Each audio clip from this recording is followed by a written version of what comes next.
warahmatullahi wabarakatuh. Selamat siang Bapak Ibu sekalian, selamat menikmati santap siangnya Bapak Ibu ya. Kali ini izinkan saya untuk sharing sedikit tentang sebuah teknologi dari Esri yang bernama Argis Urban, di mana Argis Urban ini dapat digunakan oleh para perencana maupun non-perencana untuk mewujudkan smart planning dan community engagement. Di sini saya lihat Bapak Ibu ada yang dari backgroundnya tata ruang ya, ada juga dari properti juga. Nah seperti itu Argis Urban ini sangat cocok untuk membantu para perencana dan biasanya juga para urban designer ya untuk merancang suatu kota yang berkelanjutan dan juga untuk engage kepada community. Seperti yang telah kita ketahui, isu di perkotaan ya, tidak cuma Indonesia sebenarnya, tapi perkotaan di dunia itu adalah populasi yang semakin meningkat. Nah, kalau kita lihat di gambar ini, ada foto pancoran zaman dahulu ya, di sini masih sepi sekali, masih banyak tanah lapangnya. Namun, pancoran zaman sekarang seperti yang kita lihat sehari-hari ya, sudah banyak pembangunan seperti jalan, rumah, bahkan apartemen, hotel, dan sebagainya. Kemudian menurut BPS, hampir lebih dari 50% masyarakat Indonesia itu tinggal di daerah perkotaan.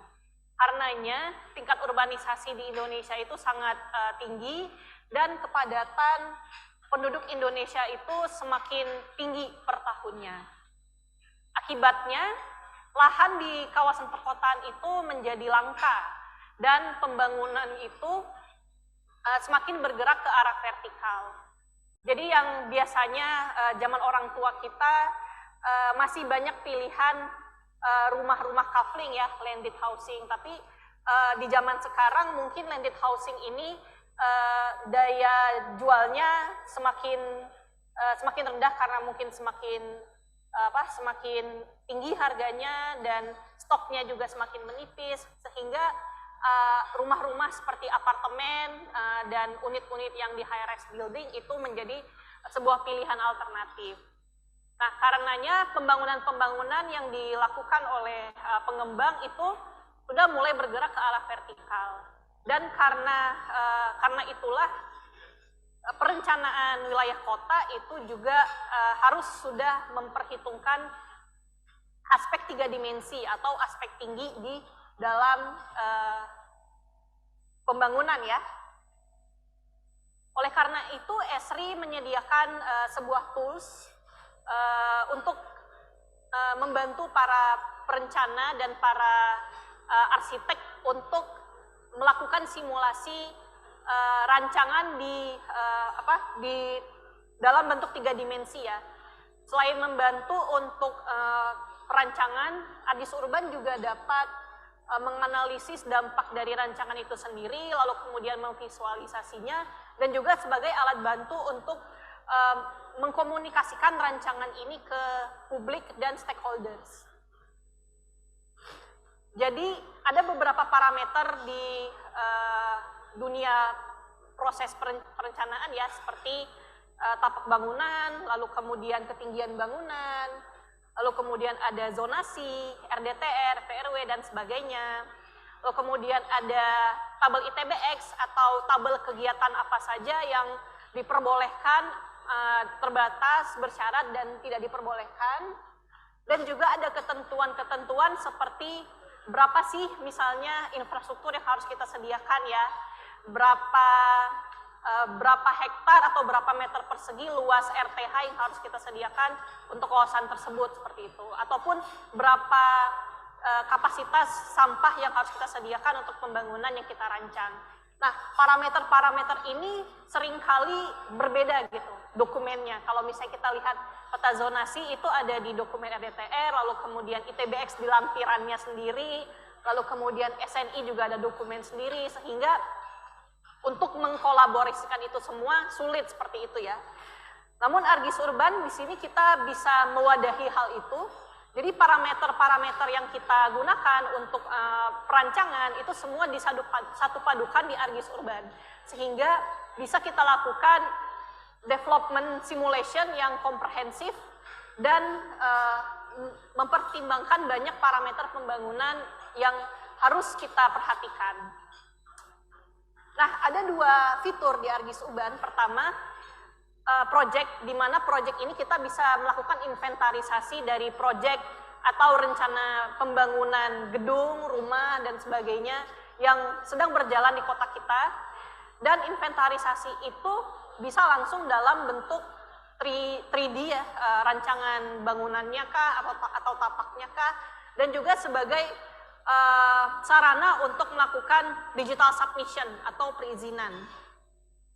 Dan juga fungsi kedua dari ArcGIS Urban yaitu membuat land use dan zoning plan, di mana di sini kita bisa melakukan urban design atau rancang kota seperti itu ya, di mana kita bisa memasukkan parameter-parameter yang kita gunakan di Indonesia seperti parameter zonasi dan ITBX tadi untuk kita lakukan simulasi. Nah, keunggulan dari ArcGIS Urban ini adalah ketika kita melakukan simulasi, pastikan kita merancang trial and error ya. Kita misalnya membangun, pertama kita bangun apartemen 10 lantai dulu. Nah, mungkin di skenario berikutnya kita bangun apartemen tersebut 20 lantai. Nah, ArcGIS Urban ini bisa dengan secara otomatis memberikan warning atau notifikasi kepada kita kalau misalnya apa yang kita bangun itu melebihi dari peraturan zonasi yang ada. Misalnya ternyata lantai bangunannya itu terlalu tinggi atau KDB-nya terlalu besar seperti itu ya. Nah, itu menjadi suatu keunggulan dari ArcGIS Urban, di mana para simulator atau urban planner yang melakukan simulasi itu bisa melihat sejauh mana mereka membangun. Apakah ketika dia membangun di dalam simulasi itu melanggar aturan yang ada atau tidak. Dan ArcGIS Urban itu sendiri bisa digunakan untuk berbagai macam purpose ya. Pertama mungkin untuk planners, dia lebih kepada planning and design tools, di mana kita melakukan simulasi, kita melakukan rancangan seperti itu. Dan kemudian untuk para stakeholder engager, untuk para orang yang melakukan stakeholder engagement atau melakukan marketing and communication, ArcGIS Urban ini juga dapat menjadi marketing and engagement tool, karena dia memiliki fitur untuk visualisasi, untuk memberikan pesan kepada audiens bahwa seperti inilah rancangan yang akan dilaksanakan. Beginilah tampilan dari aplikasi web ArcGIS Urban, di mana kita bisa melakukan simulasi langsung dalam bentuk 3D. Dan kalau misalnya kita memiliki visualisasi rancangan ya, baik itu dalam bentuk SketchUp maupun data Revit ataupun data 3D lainnya, ini bisa kita masukkan sebagai konteks visualisasi dalam ArcGIS Urban. Sehingga audiens itu akan mendapatkan gambaran bagaimana proyek atau rencana yang akan dilakukan di kawasan tersebut. Contohnya seperti ini adalah data 3D dari Revit ya, yang kita masukkan sebagai visualisasi rencana di ArcGIS Urban. Dan yang kedua adalah simulasi untuk zoning development ya. Nah, dalam simulasi ini kita bisa memasukkan parameter-parameter sesuai dengan zonasi yang berlaku di negara kita. Misalnya dari RDTR ataupun urban design guideline yang sedang berlaku. Nah, di sini kita juga bisa melihat seberapa semacam summary atau kuantifikasi dari apa yang telah kita rencanakan. Misalnya kita punya goals harus menyediakan 30% ruang terbuka seperti itu.